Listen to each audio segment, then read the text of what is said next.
Square Enix thinks it's a good idea to make NFTs. I guess. Please God help us. Sonic Frontiers may be the future of the Sonic series. Maybe.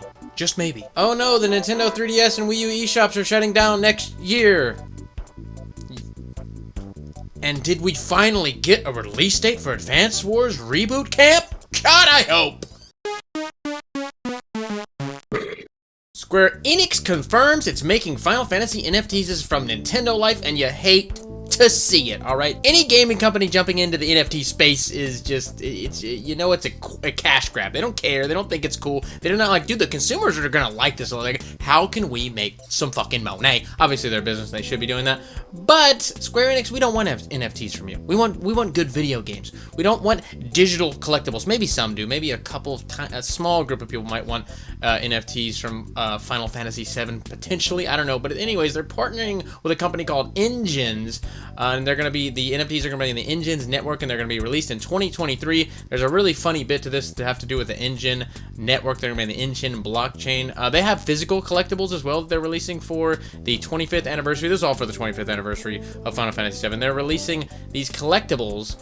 We've got Cloud here, a little Cloud statue. They had like a Cloud when he was dressed as a woman, a statue. I saw that as well. Pretty outrageous stuff. But you can get the physical collectibles that also come with digital collectibles, like digital certificates or whatever. Here it is right here, called a Digital Plus figure. Purchasing this figure will allow you to exchange tickets to redeem a digital certificate of authenticity and a digital version of the figure, which can be enjoyed on PC or smartphone. You're gonna enjoy it. You're gonna go, there it is right there. I have it physically, but I, for some reason, wanted to just look at it on my phone. I could just use Google and look at a picture of it, but this one is my picture. That's, I don't know, very weird. But anyways, if you take a look around the page, you'll find lots of warnings around the code and NFT side of the purchase, including one that says, in case the engine services become unavailable in the future, you may lose access to the NFT, I don't know what it's NFC, Nintendo Amiibos, a digital digital certificate of the authenticity and digital version of the figure. That's part of your $159.99 or $129.99 for the standard edition figure, lost in the ether then. So apparently you pay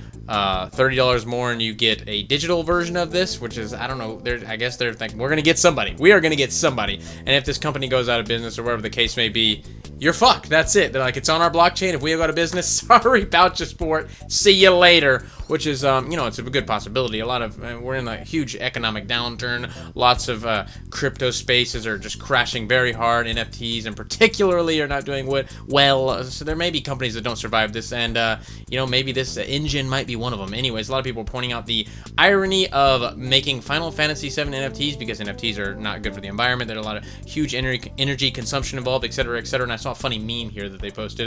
Barrett, the planet's dying, Cloud, and these crypto fuckers are trying to get us to burn down half the rainforest for a damn JPEG. The internet, pretty much collectively, for the most part, the majority of the internet thinks NFTs are a joke, and they love to make a mockery of them. You see it all over Twitter and everything like that. And there's like this small community of NFT bros that are like, no, no, crypto bros, etc. I like crypto though, somewhat. Anyways, NFTs I think are really stupid. Maybe we've ranted about that before. I ranted about it on Twitter many times. But there you go. You hate to see it. I don't know what. Apparently they tried to do this. They talked about doing NFTs last year, and there was a big backlash, and they were like, okay, we won't do it. And then now here we are. But there you go. If you want to collect digital pictures of Final Fantasy VII stuff, great. You can next year.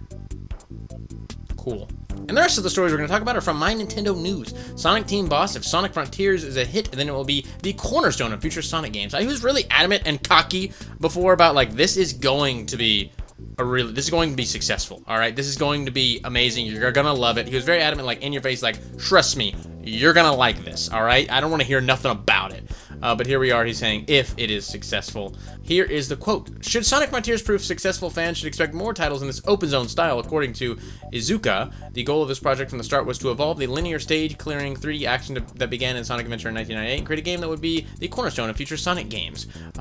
Which, I mean, obviously, you make something successful, you're going to want to capitalize on that, move forward and build upon that. I don't know why this even needed to be said. It's weird. He keeps saying weird things and, like, going back and forth about Sonic Frontiers, which I think is going to be just a mess. I am going to buy it, I am going to play it, I am going to review it, I am going to talk about it, etc., etc. And I'm looking forward to it, because if it's a mess, it's going to be great. If it's great, it's going to be great. Regardless of what it is, it's going to be great. If it's mid, maybe, if it's a mid-tier game, then maybe that would be very fun, because like, I mean, it's all right, I guess. But I just think it's really funny, because like, hey, if it's successful, get ready for more of this. It's obviously, you don't even need to say that, okay? And oh no, the poor children! Oh, woe is me. You won't be able to purchase games on Wii U and 3DS eShop from the 27th of March, 2023. Baby. Got quite a while. We got quite a while until this is finalized, but you won't be able to add funds. This is from Nintendo of Europe. I don't know if it's going to be the same in America, Japan, etc., whatever the case is. This is coming from Nintendo Europe. But from the 29th of August, 2022, you will not be able to add funds. So if you wanted to buy some games, add those funds up there, and you will be able to buy them until March 2023, and then after that, you won't be able to buy them, but you will be able to re-download them. So there you go. There's that. I don't care at all about this. Obviously, if why would they keep the shop open? If it's not profitable, if they're not making money on it, they're gonna shut it down. If they are making money on it, if the profit margins are good, they're gonna keep it open. So it's clearly just strictly business. They're not gonna lose money, so you can maybe buy a game 4 years from now for your 3DS one time. They don't care about that. No one's using the shop. I know you want to be like, my game preservation. The games are preserved. They are preserved, sweetheart. There's ROMs of all of them online. They are preserved. You want Nintendo to keep the eShops open for every single console they ever have for decades? It's not gonna happen. This is just how it works. We keep moving, baby. The games are preserved. Don't worry, all right? We're not losing anything here. Every game that's on 3DS is preserved on the internet somewhere, in some way. Show me one that isn't, and I will be very, very surprised. Wii U as well. So, I mean, who cares? People crying about this blow me away. Like, this is terrible. Nintendo, bad luck. Bad luck. They're not supposed to. They're just gonna lose money, so you can maybe download a game, which you're never gonna do. Maybe buy a game 4 or 5 years from now on your 3DS. It's ridiculous. It's unbelievable. So there you go. RIP to those eShops. Finally, for Jesus. And this is something I wanted to talk about when it first happened, but I got caught up in a million different things going on with me, trying to figure out a problem with my Twitch VODs or silent. I was doing that all day today. Anyways, the Switch retailer has a February 24th, 2023 release date for Advanced Wars 1 and 2 Reboot Camp, which we talked about this on my Twitch.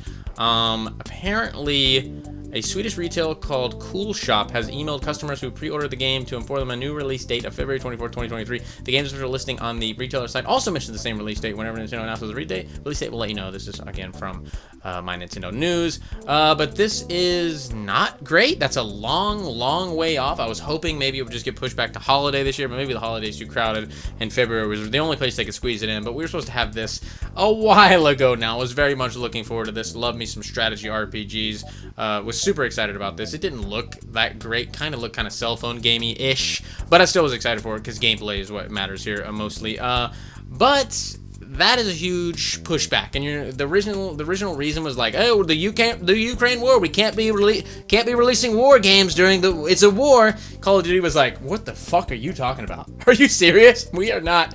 No, we're gonna keep going. We ain't even gonna pretend to care. All right, sorry, sweetheart. Every other shooter war-based thing in gaming was just like, okay, sure, Nintendo, right. Delay the game because of the war. Very cute, very cute. You know how many wars are going on in the world at one time? Tons and tons. Look it up. Look up current wars going on. It's like over a dozen, all right? So I don't know, you're never going to find a time where there's not a war where you can release your game. And this was really dumb. I hated this. I made a whole video about it. I talked about it.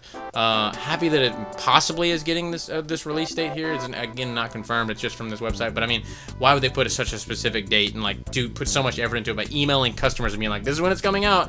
I think there was a little bit of a leak there. But, hey, at least we're getting the game. I was worried it might be pushed off for, like, years or something like that. I don't know. But apparently it's, like, a 1 year after the official start to the Ukraine war, which is even more dumb. Like, okay, 1 year, it's cooled off. People are still dying. Bombs are dropping. It's fuck you shit, but it's been a year. Here you go. It doesn't make, you shouldn't have done it in the first place. It's silly. It's ridiculous. But hey, at least the game is still in existence. It's not vaporware just yet, but maybe someday it will be. We'll see if this is confirmed. I don't know. I really want to play the game, so I guess we'll see. I don't know what to tell you. These are the Beanie Boys. If you want to be a Beanie Boy, you can hit the join button down below. 99 cents a month, $12 a year. Not even $12 a year. Love my boys. Thank you so much for your support. Greatly appreciate it. Really, seriously do. But if you want to support the channel, outside of monetary things, you can hit the like button, subscribe, comment. All of that stuff really does help a lot in the YouTube algorithm. Even disliking, leaving a negative comment, calling me a stinky boy, that's fine as well. However, what you want to do, whatever you want to do, I do appreciate it. And I'll see you guys in the next one. Bye-bye.